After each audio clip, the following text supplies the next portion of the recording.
Voilà, bienvenue encore à chacune et à chacun. C'est super de voir si nombreux. Cette salle bien remplie, c'est sûr que la piscine prend un tout petit peu de place. Et c'est vrai que c'est toujours une joie juste énorme pour moi de vivre des temps de baptême. Je crois que je le dis à chaque fois, mais c'est un des moments les plus forts. Se positionner publiquement, clairement, devant des témoins. On pourrait le faire en privé comme ça, mais je crois vraiment que le baptême, c'est un témoignage public. Ce n'est pas juste personnel, mais on voit aussi dans la Bible, si vous êtes familiarisé avec la Bible, si vous la lisez, on voit aussi lorsque, par exemple, Jean-Baptiste baptisait, il y a des foules entières qui venaient. Et pour se faire baptiser, c'est quelque chose qu'on fait publiquement, ce n'est pas dans sa baignoire tout seul, mais c'est un témoignage aussi, et c'est juste génial de vous voir cet après-midi aussi pour entourer vos amis qui vont se faire baptiser tout à l'heure. Donc c'est un choix d'adultes ou de jeunes capables de décider eux-mêmes. Le baptême, c'est cette expression visible de la foi. Le baptême, ce n'est pas la condition du salut, il s'agit d'un engagement scellé avec Jésus. C'est un engagement personnel, ce n'est pas les parents qui prennent ce choix pour leurs enfants, mais c'est un engagement personnel. On choisit de suivre Jésus, ou alors au contraire de ne pas le suivre, mais dans tous les cas, c'est un choix personnel. On voit dans la Bible aussi que la foi précède le baptême, et c'est la raison pour laquelle on baptise que des jeunes ou des adultes capables de témoigner. J'ai juste à cœur de vous relire dans l'évangile de Luc au chapitre 3, lorsque Jésus s'est fait baptiser, au verset 21, Luc 3, 21, comme tout le peuple était baptisé, Jésus aussi fut baptisé. Pendant qu'il priait, le ciel s'ouvrit et le Saint-Esprit descendit sur lui sous une forme corporelle comme une colombe, et une voix fit entendre du ciel ces paroles « Tu es mon Fils bien-aimé, tu as toute mon approbation ». C'est assez génial de voir Jésus qui avait 30 ans là, à cette période. Jésus qui vient aussi se faire baptiser. Pourtant, il est Dieu, il est Fils de Dieu. C'est sûr, il avait pris un corps humain, mais il était venu sur cette terre et lui-même a accepté de nous montrer ce chemin.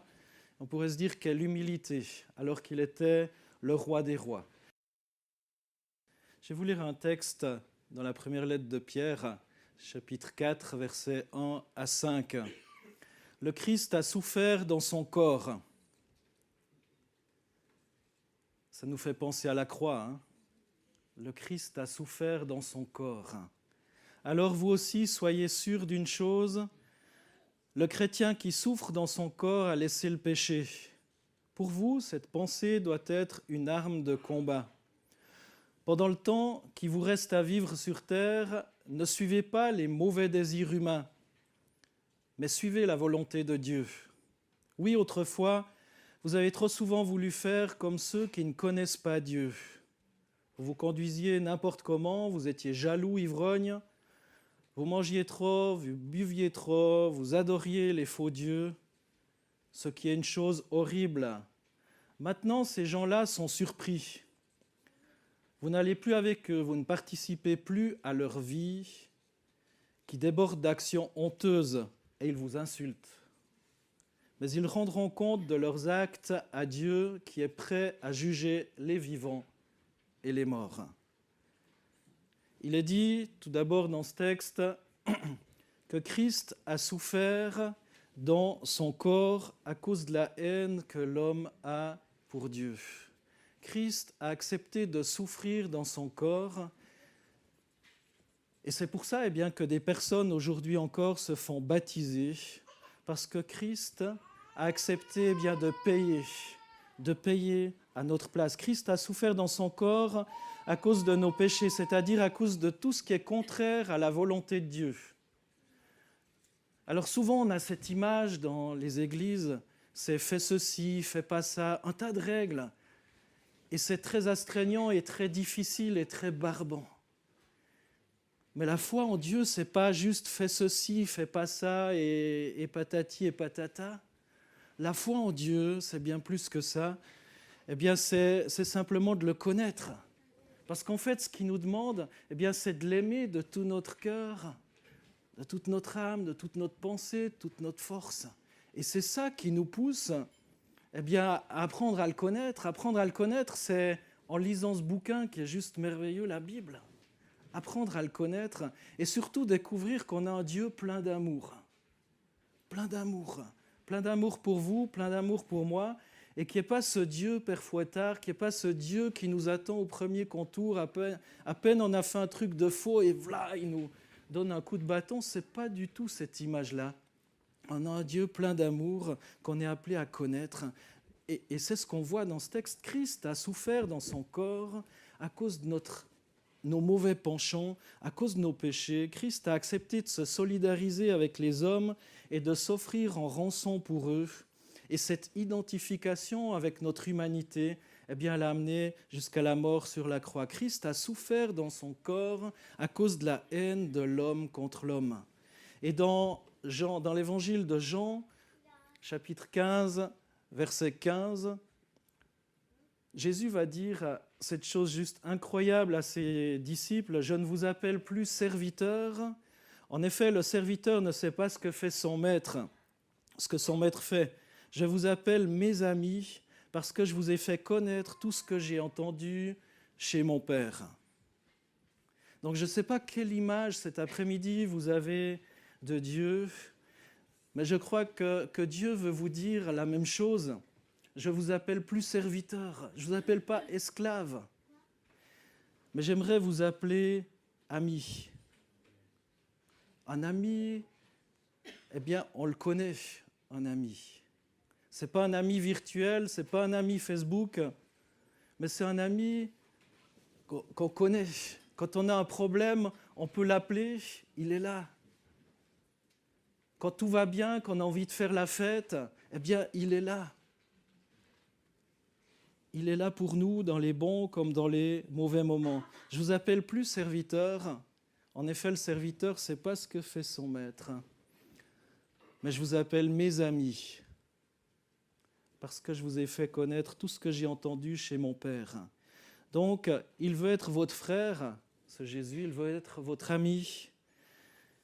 Et si vous devez faire face à, comme c'est écrit dans ce texte d'un Pierre 4 qu'on a lu tout à l'heure, si vous devez faire face à la jalousie, à la médisance, aux calomnies, à l'injustice, à la lâcheté, à la trahison ou à toute forme d'injustice, gardez en mémoire que Jésus a souffert dans son corps pour ça également. Il a payé pour vous, il a payé pour moi, alors qu'il aurait pu dire « mais j'en ai rien à faire ». Si on parlait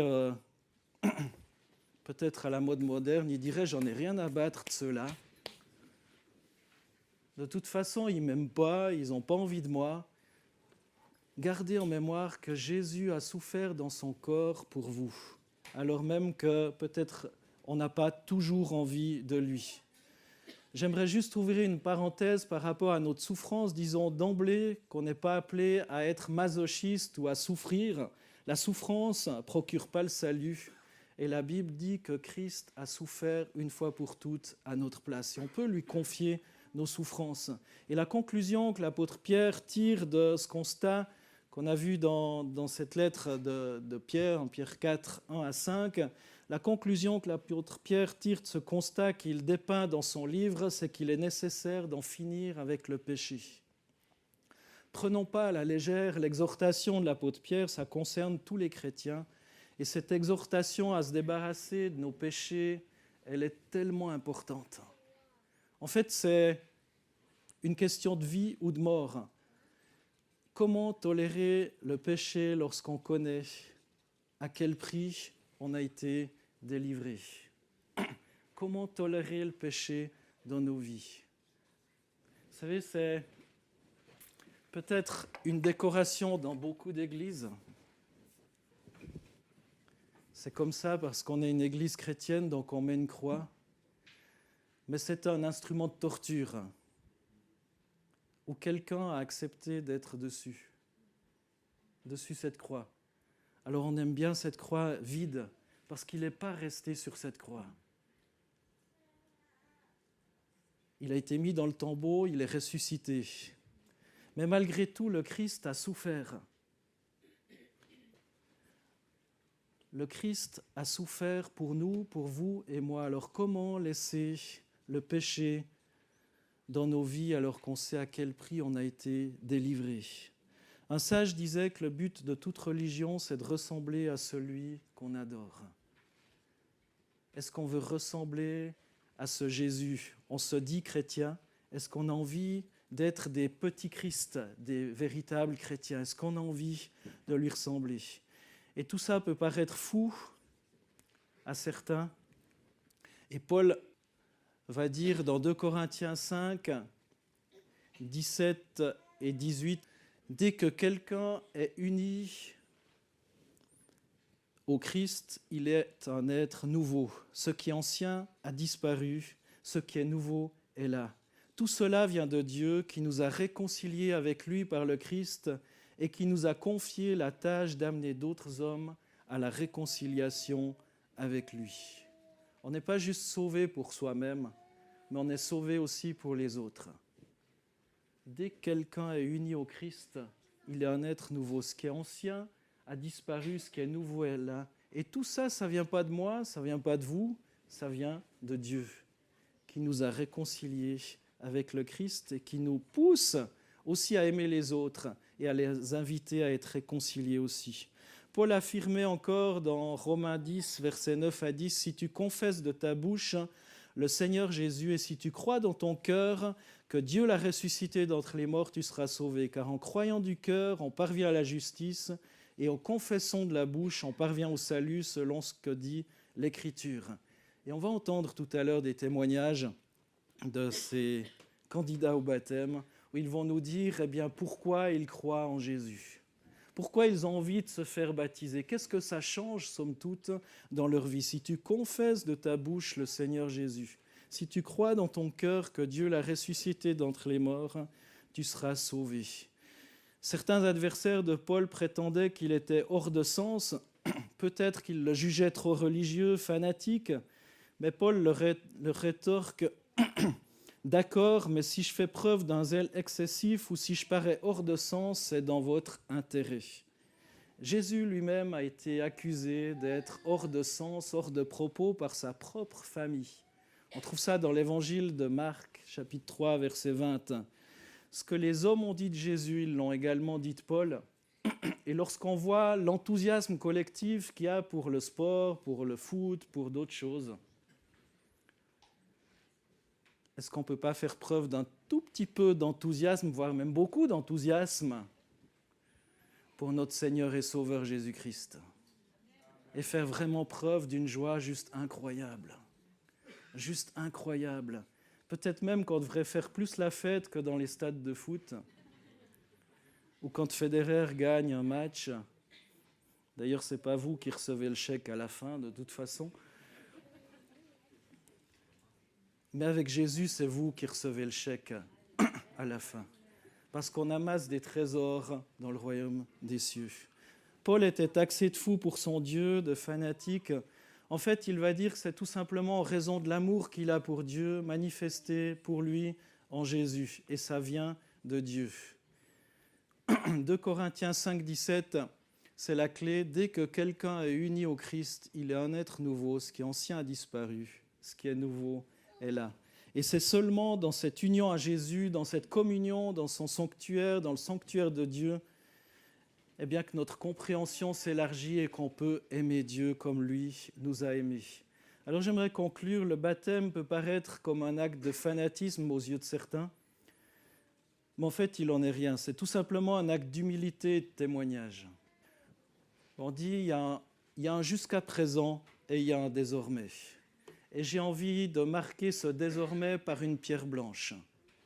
Jésus-Christ, qui est le roi des rois, le Seigneur des seigneurs, a accepté de se faire baptiser par un être humain, par Jean-Baptiste. Il est venu à l'âge de 30 ans au baptême. Il nous a montré le chemin. Et Jésus, ce Jésus qu'on adore encore aujourd'hui, qui est le sujet de notre adoration, s'est fait baptiser. Est-ce que nous-mêmes, on est plus grands que Jésus et on pourrait refuser de se faire baptiser? Je ne crois pas. Ça serait faire preuve d'un orgueil incroyable. Paul disait que si je suis considéré comme fou par vous, j'en peux rien, c'est en raison de l'étreinte de Dieu. C'est l'amour de Christ qui me presse comme entraîné dans ce flot d'amour. Je ne sais pas si vous vous rendez compte comment Dieu a envie de vous prendre dans les bras. Je ne sais pas si vous aimez les gros câlins. Il y en a qui aiment plus que d'autres, mais Jésus a envie de vous faire vraiment ce gros câlin et de vous prendre dans les bras et de vous démontrer son amour et dire « mais j'ai payé pour toi ». Comme un enfant va poser sa tête sur l'épaule de son père ou de sa mère, est-ce qu'on est prêt à entrer dans ce flot d'amour ? Est-ce qu'on a envie ? Et je crois que les personnes qui vont témoigner juste maintenant peuvent dire « oui, je suis prêt, j'ai envie de ce flot d'amour ». Peut-être qu'ils connaissent une part de l'amour de Dieu, mais ma prière et notre prière tout à l'heure pour eux, c'est qu'ils soient submergés par ce flot d'amour de Dieu et qu'ils en découvrent encore bien plus que ce qu'ils ont découvert jusqu'à présent. Amen. Je vais prier. Seigneur Jésus, merci pour ta parole qui est la vérité. Merci parce que tu es Dieu et Seigneur, tu nous rappelles cet après-midi au travers de différents textes dans la Bible combien tu nous aimes et combien tu veux être présent dans nos cœurs et combien c'est important aussi de te servir, de t'obéir. Toi-même, tu as accepté de nous montrer le chemin au travers du baptême. Seigneur, je te prie peut-être pour les personnes dans cette salle qui se poseraient la question, mais est-ce que ça ne serait pas à mon tour de dire oui à Jésus, d'apprendre à le connaître et d'accepter aussi bientôt de me faire baptiser au nom de Jésus-Christ. Seigneur, merci parce que c'est toi qui parles à nos cœurs, c'est toi qui donnes des convictions et je te demande de bénir tout cet auditoire. Je le bénis en ton nom, Jésus. Amen.